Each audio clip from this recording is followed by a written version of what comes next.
முடிவு பண்ணிக்கலாம். யாரும் வீட்டுல இருக்க கூடாது. மச்சான் நீங்க கோபத்துல என்னென்னமோ பேசிட்டு இருக்கீங்க. தயவு செஞ்சு நான் சொல்ல வரத கொஞ்சம் காது கொடுத்து கேளுங்க மச்சான்.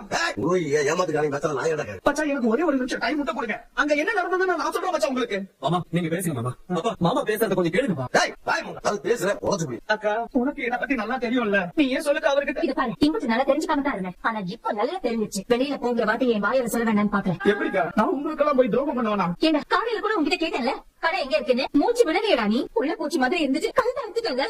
நேரம் பார்த்து நெஞ்சில கத்தியை நெருக்கிட்டேன்டா.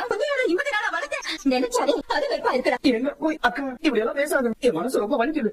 எங்களுக்கு வலிக்கிறத விடவா உனக்கு வலிக்குது. இப்படி மாறின உன் பொண்டாட்டி வந்த உடனே நீ மாறினியா இல்ல உன் அண்ணனுக்கு ஏதாவது சொல்லி கொடுத்தாங்களா? நான் மாறலக்கா.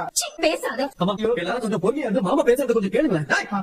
இது இனிமேல் கூட்டு பேசிக்கிறீங்க. எனக்கு புத்தி சொல்லிக்கிறீங்க. பேசாம இருந்துருவோம். எல்லாரும் கேட்டுக்கங்க. இனிமேல் இந்த வீட்டுல இருக்க கூடாது. யாரும் இவனை மாமா சித்தப்பான்னு உறவுமுறை கொண்டாடுறதோ நிறுத்திக்கணும். டேய் இவனை கிளம்ப சொல்லு. இது பாருடா என் புருஷன் சொன்னது உனக்கு காதுல விழுதா நன்றி கேட்கணும். இனிமே ஒரு நிமிஷம் கூட இந்த வீட்டுல இருக்காதடா. கிளம்பு. இனிமே என் கையால பச்சை தண்ணியை கூட கொடுக்க மாட்டேன். கிளம்பு.